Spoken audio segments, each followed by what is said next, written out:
Imaginez un prophète qui, pour transmettre le message de Dieu, a dû marcher nu et pieds nus dans les rues, choquant son peuple, et affrontant un destin tragique aux mains d'un roi tyrannique. Cela semble impossible? Mais c'est exactement ce qui est arrivé à Ésaïe, l'un des plus grands prophètes de la Bible. Il a défié les puissants, affronté les conséquences de ses messages et vécu une vie pleine de mystères et de sacrifices ou une vie consacrée à une cause supérieure, même lorsque cela signifiait humiliation et douleur.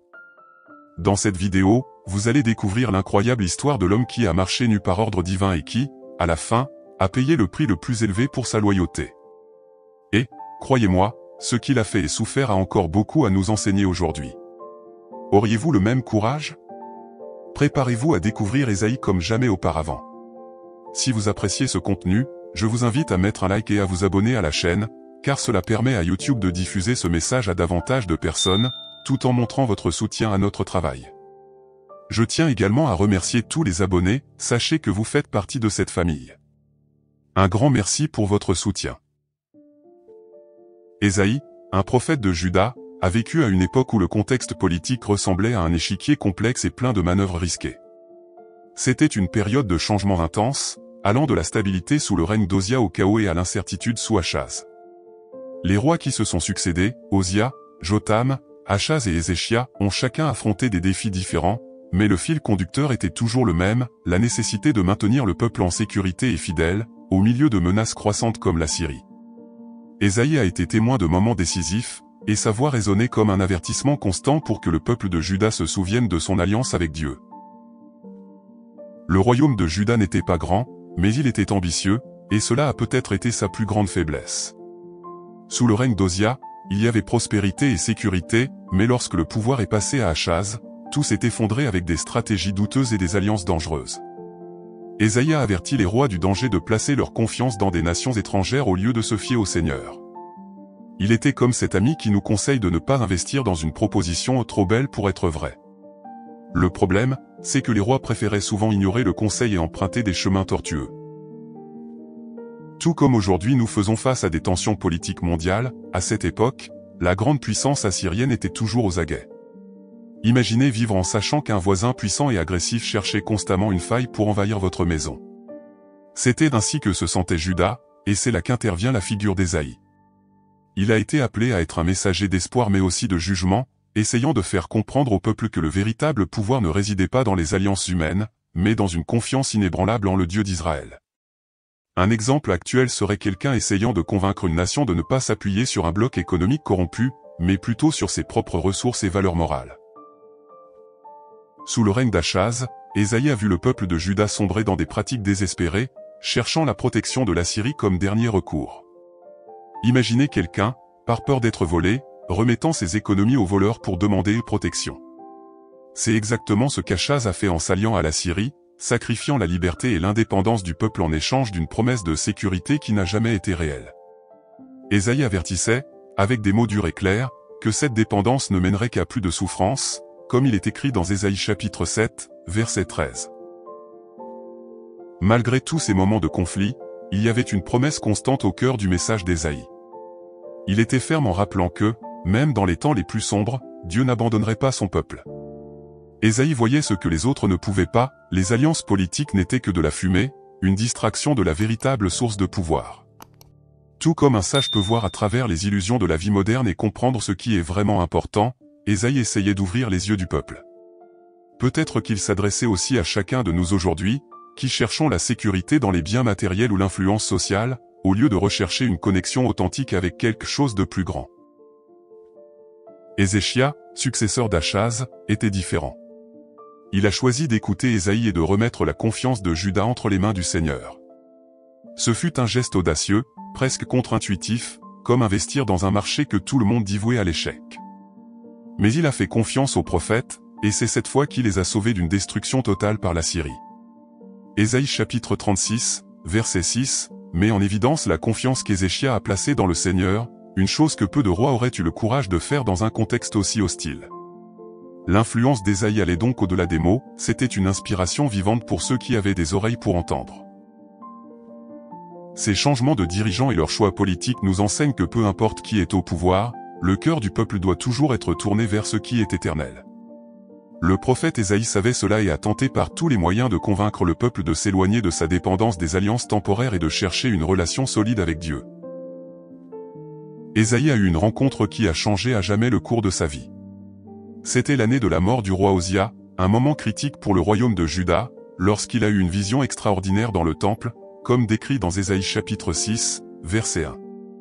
Dans cette vision, Ésaïe a vu le Seigneur assis sur un trône élevé et majestueux, et la présence divine était si grandiose que tout le temple était rempli de fumée. Imaginez être dans un lieu sacré et être enveloppé par un sentiment de grandeur et de crainte. Ce fut l'expérience d'Ésaïe à un moment qui marqua le début de sa mission, lorsqu'il réalisa la petitesse de l'homme face à la gloire de Dieu. La scène dans le temple était à couper le souffle, des séraphins, des créatures célestes qui couvraient leur visage en signe de révérence, volaient autour du trône. Ils criaient « Saint, Saint, Saint est le Seigneur des armées, toute la terre est pleine de sa gloire. » Les Ésaïe chapitre 6, verset 3. Ces paroles résonnaient non seulement dans le temple, mais aussi dans le cœur d'Ésaïe, qui prit conscience de sa propre impureté et de celle du peuple auquel il appartenait. Cela nous fait penser à la façon dont, souvent, nous devons être confrontés à la véritable sainteté pour reconnaître nos défauts. C'est comme lorsque quelqu'un nous montre une vérité dérangeante, mais nécessaire, qui nous force à voir nos propres limites. Devant la sainteté de Dieu, Ésaïe s'exclama « Malheur à moi! Je suis perdu !» Les Ésaïe chapitre 6, verset 5. Il se voyait indigne, un homme aux lèvres impures. Dans notre vie, nous nous sentons souvent ainsi lorsque nous sommes confrontés à quelque chose de plus grand que nous, une réalité qui expose nos faiblesses. Et c'est précisément à ce moment que Dieu intervient. L'un des séraphins toucha les lèvres d'Ésaïe avec une braise ardente, le purifiant et le rendant apte à la mission qui allait suivre.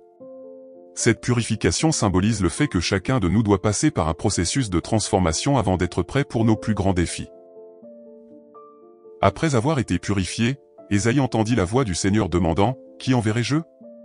Et qui ira pour nous ?» Les Ésaïe chapitre 6, verset, émoticône n'en croyant pas ses yeux. Sans hésiter, Ésaïe répondit « Me voici, envoie-moi ».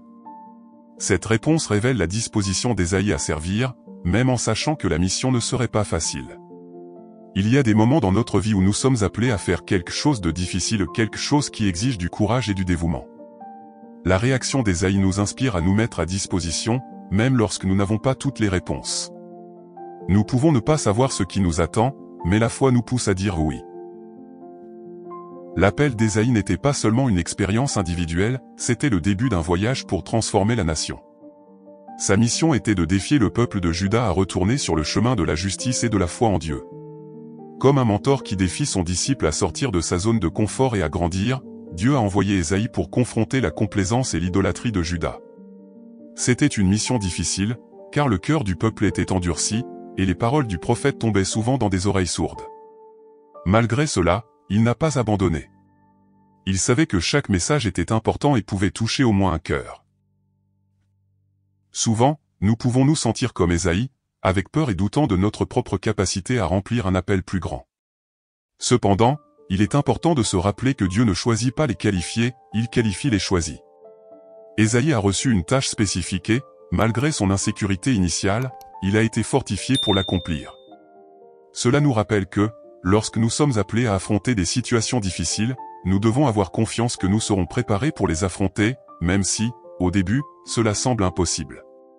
Cette confiance est ce qui nous pousse en avant, même lorsque le chemin semble incertain. C'est ainsi qu'Ésaïe commença à proclamer les messages de Dieu au peuple, sans savoir complètement ce que l'avenir lui réservait, mais certain qu'il faisait ce qui lui avait été ordonné. Ces paroles résonnèrent au milieu des événements turbulents qui allaient survenir, en particulier sous les règnes d'Achaz et d'Ézéchias. Ésaïe, le prophète purifié, était maintenant prêt à affronter le grand défi de guider une nation en temps d'incertitude et d'alliances douteuses. Pendant le règne d'Achaz, le royaume de Juda a traversé une période d'instabilité et de danger. Achaz, un roi jeune et impulsif, a pris des décisions qui ont compromis la sécurité du royaume. Il a choisi de faire confiance aux alliances politiques au lieu de se tourner vers Dieu, un choix qu'Ésaïe a fermement averti. Dans Ésaïe chapitre 7, nous voyons le prophète tenter de convaincre Achaz de ne pas chercher l'aide de la Syrie, mais le roi, dominé par la peur et la précipitation, n'a pas écouté. C'est comme lorsque nous prenons des décisions précipitées sans évaluer toutes les conséquences, ignorant souvent les conseils de ceux qui voient plus clairement que nous. Achaz, dans son désir de protection, a cherché le soutien de la Syrie, l'une des plus grandes puissances militaires de l'époque. Ce qu'il n'a pas réalisé, c'est que cette alliance signifiait une soumission dangereuse. Ésaïe, le prophète fidèle, voyait ce qu'Achaz ne pouvait pas, l'aide de la Syrie viendrait à un prix élevé, et cette dépendance finirait par devenir une domination. C'est comme si quelqu'un, pour se protéger d'un petit problème financier, contractait un prêt avec des taux d'intérêt exorbitants et finissait par perdre sa liberté économique. Achaz plaçait Juda dans un piège, et Ésaïe n'a pas ménagé ses mots pour l'avertir de son erreur. Ésaïe chapitre 8, verset 12, nous montre un avertissement clair, ne dites pas conspiration à tout ce que ce peuple appelle conspiration, ne craignez pas ce qu'ils craignent, et ne soyez pas effrayés. Le prophète savait que la véritable crainte devait être celle de perdre la connexion avec Dieu, et non celle des menaces politiques. Il tentait d'ouvrir les yeux du peuple sur la réalité spirituelle de la situation. En faisant confiance à la Syrie, Achaz livrait Juda, non seulement politiquement, mais aussi spirituellement. Tout comme nous pouvons être tentés aujourd'hui de chercher la sécurité dans des systèmes humains argent, statut, influence, Ésaïe nous rappelle d'où doit venir notre véritable confiance. Pendant cette période, le royaume d'Israël et la Syrie se sont alliés contre Juda, et Achaz, craignant pour sa vie et pour le royaume, a préféré s'appuyer sur la force de la Syrie plutôt que sur la promesse de Dieu. Ésaïe chapitre 7, verset 14, et où nous trouvons la fameuse prophétie de l'Emmanuel, un signe que Dieu donnerait pour montrer qu'il était encore présent et prenait soin de son peuple. Le prophète a tenté de nombreuses façons de convaincre Achaz que faire confiance à Dieu apporterait une victoire certaine, mais Achaz a refusé de croire. Cela nous montre que, souvent, même en ayant des signes clairs, nous choisissons le chemin de la peur au lieu de celui de la foi. Le choix d'Achaz a entraîné une grande tribulation pour Juda. La Syrie, d'abord perçue comme un sauveur, est rapidement devenue un oppresseur. Le coût de cette alliance fut la perte d'autonomie, et Juda devint tributaire d'une puissance étrangère. Ésaïe a vu tout cela se produire, et sa tristesse était profonde, car il savait que cela aurait pu être différent. Si Achaz avait choisi de faire confiance au Seigneur, Juda aurait connu une protection véritable et durable. Le message d'Ésaïe reste vivant aujourd'hui, nous avertissant des dangers de dépendre de solutions immédiates qui nous éloignent de ce qui importe vraiment. Malgré tout cela, Ésaïe n'a pas abandonné son peuple. Il a continué à prêcher, à avertir des conséquences des alliances irréfléchies et à montrer un chemin de rédemption si le peuple revenait au Seigneur. Achaz, cependant, était têtu, et sa foi était toujours placée dans les forces visibles autour de lui, jamais dans la puissance invisible de Dieu. Comme un mentor patient, Ésaïe a tenté de guider le peuple au milieu des mauvais choix du roi. Il savait que, pour chaque erreur commise, il y avait toujours une possibilité de repentir et de changement, si le cœur était prêt à écouter. Ainsi, le règne d'Achaz est devenu un exemple de mise en garde sur l'endroit où nous plaçons notre confiance. Les alliances politiques ratées et la soumission à la Syrie furent un coup dur pour Juda, mais Ésaïe, toujours plein d'espoir, n'a jamais cessé de pointer vers une promesse future. Un des moments les plus intrigants du ministère d'Ésaïe fut lorsque Dieu lui ordonna de marcher nu et pieds nus pendant 3 ans, comme décrit dans Ésaïe chapitre 20, verset 2, en ce temps-là, l'Éternel parla par Ésaïe, fils d'Amo, et dit, « Va, détache le sac de tes reins et ôte les sandales de tes pieds. » Il fit ainsi, marchant nu et pieds nus. L'idée ici n'est pas qu'Ésaïe était complètement dénudé, mais qu'il se présentait comme un esclave humilié. Lorsque des prisonniers étaient capturés par une armée ennemie, il était courant qu'ils soient dévêtus et présentés à la population pour être humiliés. C'était une sorte de défilé de la honte pour les captifs et de gloire pour les vainqueurs. Ainsi, Dieu voulait transmettre un message clair sur le sort de l'Égypte et de l'Éthiopie. En marchant nu et pieds nus, Ésaïe est devenu un véritable exemple vivant du message de Dieu. Il ne se contentait pas de prêcher des paroles, il vivait littéralement la prophétie sur sa propre peau. De plus, il est important de noter que rester uniquement en sous-vêtements, exposant une partie de la peau, était déjà considéré comme extrêmement inapproprié dans la culture de l'époque, surtout pour quelqu'un occupant la position de prophète. Cela nous pousse à réfléchir sur la façon dont, souvent, nous sommes appelés à être l'exemple par nos actions, et non seulement par nos paroles. Tout comme un leader qui enseigne par l'exemple, Ésaïe montrait au peuple qu'ils étaient également vulnérables en raison de leur mauvaise alliance. C'est un rappel que, parfois, nous devons nous exposer ou être vulnérables pour que les autres puissent voir la réalité que nous essayons de transmettre. La nudité partielle d'Ésaïe n'était pas seulement une humiliation personnelle, c'était une métaphore puissante de ce qui arriverait à l'Égypte et à l'Éthiopie. Ces peuples, que Juda voyait comme des alliés puissants, seraient emmenés captifs par la Syrie, dépouillés de toute leur richesse et de leur pouvoir. C'est comme lorsque nous mettons notre confiance en quelque chose qui semble inébranlable, seulement pour nous rendre compte qu'au moment du plus grand besoin, cela s'effondre comme du sable entre nos doigts.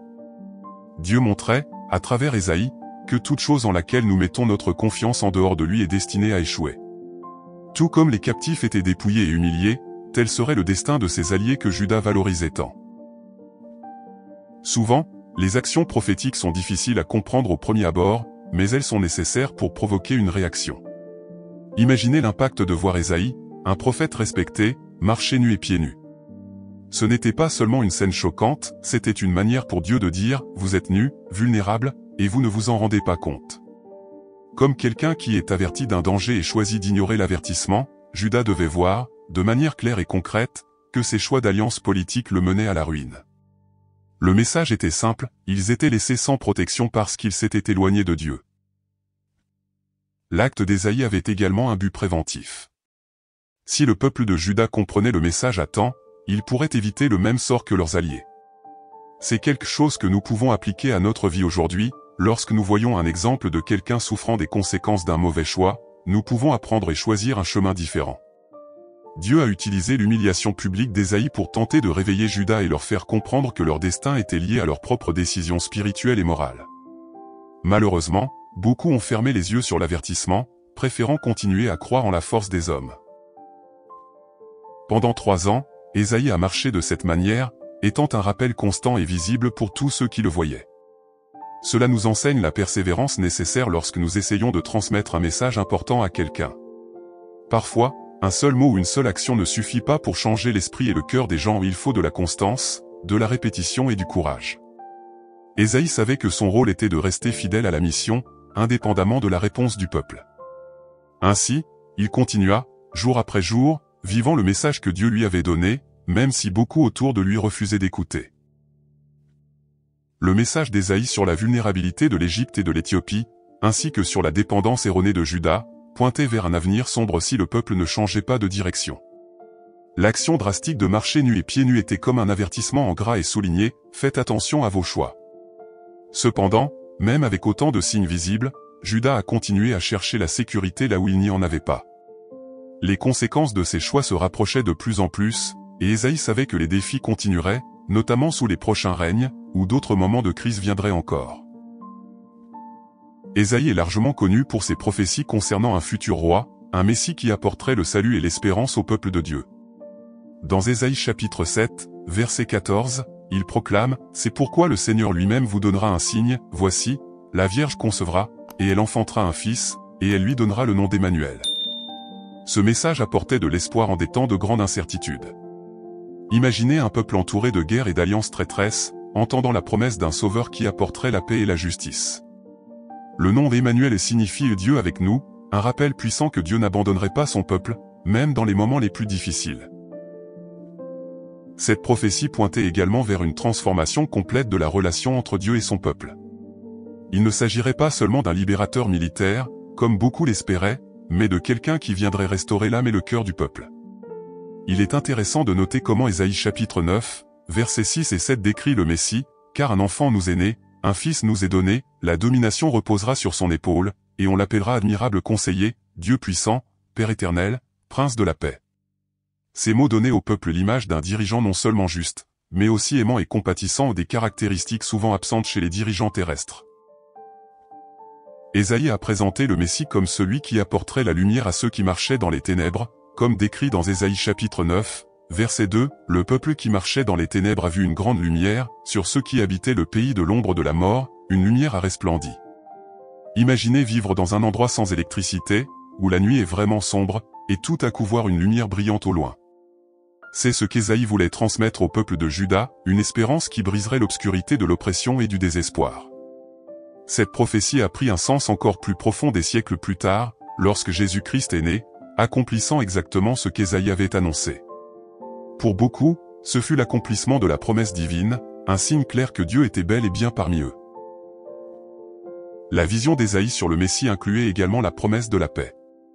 Dans un monde rempli de conflits et de divisions, l'idée d'un dirigeant qui apporterait une véritable paix était révolutionnaire.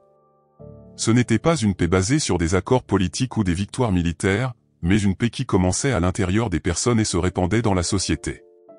Tout comme beaucoup aujourd'hui cherchent un sens plus profond à la vie, Ésaïe pointait vers quelque chose qui transcenderait les circonstances temporaires, une paix qui ne pouvait être trouvée que dans une connexion véritable avec le Créateur. Le prophète a également prophétisé que le Messie serait un serviteur souffrant, quelqu'un qui porterait les péchés du peuple.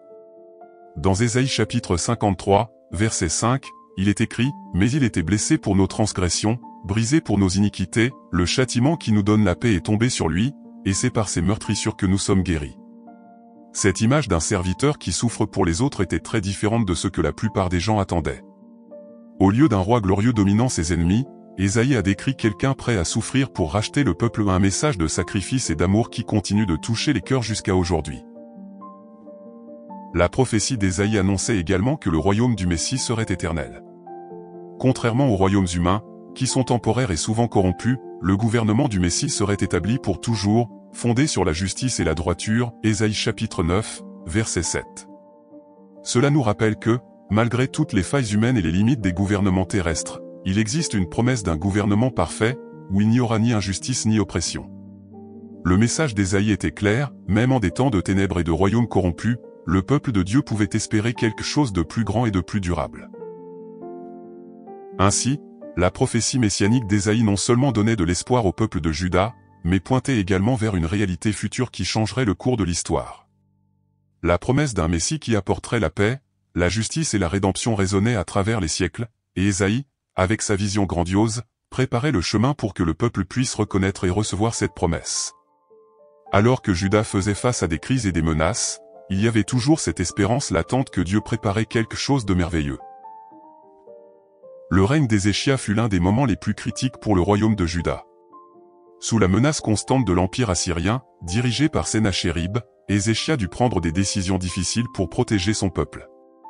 Ésaïe fut le conseiller spirituel du roi pendant cette période, rappelant sans cesse à Ézéchia que la véritable sécurité ne résidait pas dans les murailles de Jérusalem, mais dans la confiance en Dieu. Dans Ésaïe chapitre 37, verset 6, le prophète dit « Ainsi parle l'Éternel, ne crains pas à cause des paroles que tu as entendues, par lesquelles les serviteurs du roi d'Assyrie m'ont blasphémé. » Ésaïe voulait montrer clairement que Dieu était conscient des menaces et que Juda ne serait pas abandonné. Lorsque Sennachérib assiégea Jérusalem, Ézéchia fit quelque chose que beaucoup d'autres rois avant lui n'avaient pas fait, il se tourna vers Dieu dans la prière. Il déchira ses vêtements, entra dans le temple et invoqua l'Éternel, cherchant une solution divine aux problèmes auxquels il faisait face.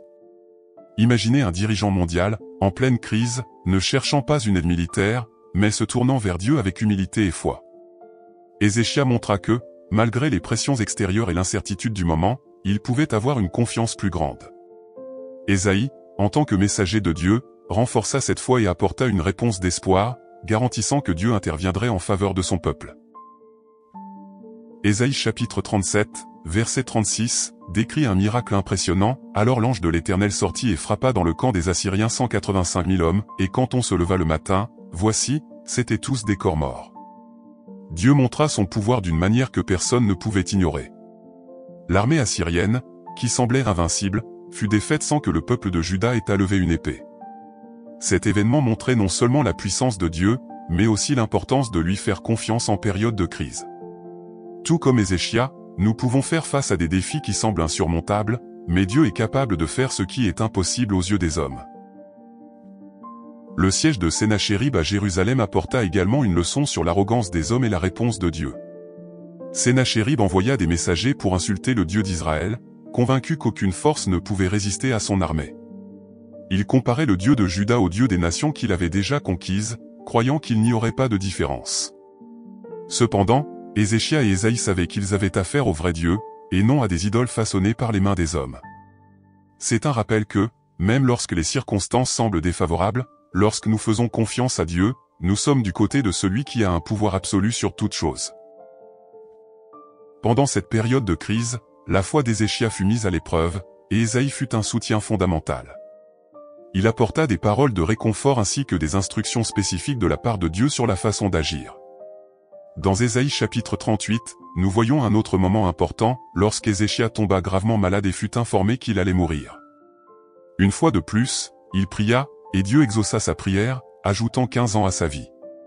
Le rôle d'Ésaïe fut crucial, non seulement en tant que prophète transmettant les paroles de Dieu, mais aussi en tant qu'ami et conseiller qui aidait le roi à garder la foi face aux adversités.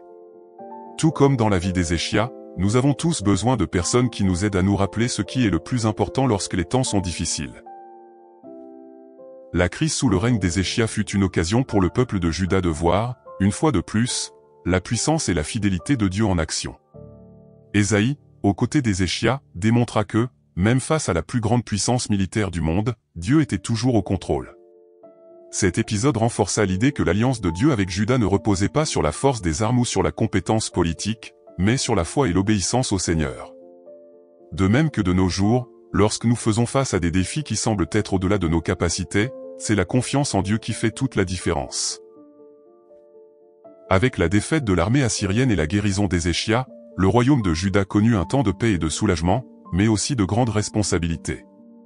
La victoire sur Sennachérib fut une démonstration claire que Dieu était avec son peuple, mais les choix futurs de Juda seraient encore décisifs. Ésaïe continua d'avertir des dangers de s'éloigner de Dieu, car il savait que, bien que les menaces extérieures aient été écartées, les plus grands dangers résidaient toujours à l'intérieur du cœur humain. Après le règne d'Ézéchia, le royaume de Juda connut un changement radical avec l'ascension de Manassé, fils d'Ézéchia. Manassé ne suivit pas les pas de son père, au contraire, il ramena l'idolâtrie et les pratiques détestables qui avaient été éliminées. Le prophète Ésaïe, qui avait été pendant tant d'années un guide spirituel et un conseiller pour le peuple, se retrouva dans une position dangereuse. Le courage d'Ésaïe a continué de prêcher la vérité, même face à un roi qui s'opposait ouvertement à la volonté de Dieu, le plaça dans la ligne de mire de la persécution. Il resta fidèle à sa mission, même en sachant que sa fin était proche. Manassé était un roi qui ne supportait pas d'être confronté. Il était déterminé à renverser toutes les réformes d'Ézéchia et à rétablir les cultes idolâtres. Ésaïe, toujours ferme dans sa conviction, ne resta pas silencieux face à de telles pratiques. En tant que véritable prophète, il continua de dénoncer l'idolâtrie et d'exhorter le peuple à se repentir et à revenir au Seigneur. Cependant, les paroles d'Ésaïe ne furent pas bien reçues par Manassé, qui s'irrita profondément des avertissements. Le règne de Manassé fut marqué par les persécutions des prophètes de Dieu, et Ésaïe fut l'une des principales cibles de ce mouvement. La tradition juive raconte qu'Ésaïe fut martyrisé sous le règne de Manassé, scié en deux sur l'ordre du roi. Bien que la Bible ne décrive pas explicitement le mode de sa mort, il existe des références indirectes qui pointent vers cette possibilité, comme dans Hébreux chapitre 11, verset 37, qui mentionne des prophètes sciés en deux. Ce type d'exécution symbolisait l'extrême de la souffrance et de l'humiliation, mais Ésaïe, fidèle jusqu'à la fin, ne renia pas sa mission ni n'abandonna sa foi. L'exemple d'Ésaïe est un témoignage de courage et de dévouement, un rappel que suivre Dieu peut exiger des sacrifices, y compris le sacrifice de sa propre vie. La persécution et la mort d'Ésaïe reflètent la dureté du cœur de Manassé et du peuple qui le suivait. L'idolâtrie et le rejet des messages divins apportèrent de graves conséquences à Juda. Ésaïe savait les risques qu'il courait, mais il comprenait que sa vie était un instrument entre les mains de Dieu. Il ne cherchait ni popularité ni acceptation, mais uniquement à accomplir la volonté du Seigneur. Dans les moments de décision, Ésaïe choisit la vérité plutôt que le confort, ce qui nous fait réfléchir sur nos propres choix. Combien de fois préférons-nous le chemin le plus facile, évitant la confrontation et le risque, plutôt que de maintenir notre intégrité et notre fidélité? L'histoire d'Ésaïe est une histoire d'obéissance absolue, même lorsque cela signifiait affronter la colère d'un roi puissant. Il savait que sa vie ne lui appartenait pas, mais à Dieu. Sa mort fut tragique, mais son héritage est immortel. Les paroles qu'Ésaïe a prononcées continuent d'inspirer et de défier les générations, et sa disposition à affronter la mort pour la vérité est un exemple pour tous ceux qui souhaitent vivre une vie de foi authentique. Dans Ésaïe chapitre 40, verset 31, nous trouvons des paroles d'espérance qui résument l'essence de son message, mais ceux qui espèrent en l'Éternel renouvellent leur force. Ils prennent leur essor comme des aigles, ils courent, et ne se lassent point, ils marchent, et ne se fatiguent point. Bien que Manassé ait rejeté le message d'Ésaïe, l'influence du prophète ne put être effacée. Des années plus tard, Manassé lui-même se repentit de ses péchés et chercha le Seigneur, 2 Chroniques chapitre 33, versets 12 et 13. Peut-être que les paroles d'Ésaïe, même après sa mort, continuait d'échoer dans l'esprit du roi, l'amenant à reconnaître la vérité. Cela nous montre que, même lorsque nos paroles semblent sans effet, elles peuvent être en train de planter des graines qui germeront en temps voulu. Ésaïe ne vécut pas pour voir le changement en Manassé, mais sa fidélité contribua à ce que, un jour, le roi finisse par se tourner vers Dieu. La mort d'Ésaïe marque la fin d'une période de leadership prophétique intense à Juda, mais son message continua de vivre, tant dans les écrits qu'il a laissés que dans la mémoire du peuple. Il a vécu et est mort en tant que serviteur fidèle, engagé envers la vérité divine. La persécution qu'il subit aux mains de Manassé sert de rappel des difficultés qui accompagnent la véritable obéissance à Dieu. Maintenant que vous connaissez la vie du prophète Ésaïe, depuis son appel extraordinaire jusqu'à son courage de marcher nu et pieds nus, et son martyre tragique, il vous reste un défi: comment pouvez-vous appliquer ces enseignements dans votre vie? Sommes-nous prêts à sacrifier notre confort et notre sécurité pour une cause plus grande? Ésaïe nous enseigne que suivre Dieu peut exiger tout de nous, notre réputation, notre position, et même notre vie. Mais il nous montre aussi que la récompense de la fidélité est bien plus grande que tout sacrifice que nous puissions faire.